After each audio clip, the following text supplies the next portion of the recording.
প্রিয় দর্শক, আপনারা দেখছেন সন্দীপ টেলিভিশনের পর্দায়। আজ থেকে শুরু হচ্ছে ইসলাম ধর্মাবলম্বীদের পবিত্র হজের মূল আনুষ্ঠানিকতা। বিশ্বের বিভিন্ন প্রান্ত থেকে আগত লাখো মুসলমান এদিনে মক্কা থেকে মিনার উদ্দেশ্যে রওনা হন, যা হজের প্রথম আনুষ্ঠানিক দিন হিসেবে বিবেচিত।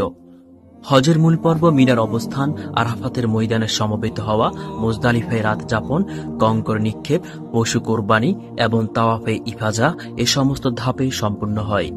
হজ হল আত্মশুদ্ধির এক অনন্য মহাসম্ভার। এটি শুধু একটি ধর্মীয় আচার নয়, বরং মুসলিম উম্মার ঐক্য। আরাফার ময়দানে লাখো মুসল্লির সম্মিলিত কান্না, দোয়া এবং আত্মনিবেদন বিশ্ব মুসলিমদের জন্য এক অতুলনীয় আবেগ ঘন মুহূর্ত। চলতি বছরে বাংলাদেশ থেকে প্রায় 1,20,000-এর বেশি হজযাত্রী সৌদি আরবে গমন করেছেন।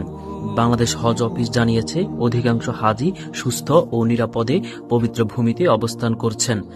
তারা যথাযথ নির্দেশনা মেনে হজের আনুষ্ঠানিকতা পালনের প্রস্তুতি নিচ্ছেন। সৌদি আরব সরকার এবারের হজ উপলক্ষে কঠোর নিরাপত্তা ও স্বাস্থ্যবিধি নিশ্চিত করতে ব্যাপক প্রস্তুতি নিয়েছেন। হজ যাত্রীদের পর্যাপ্ত পানি, ছায়ার ব্যবস্থা ও স্বাস্থ্যসেবা নিশ্চিত করা হয়েছে।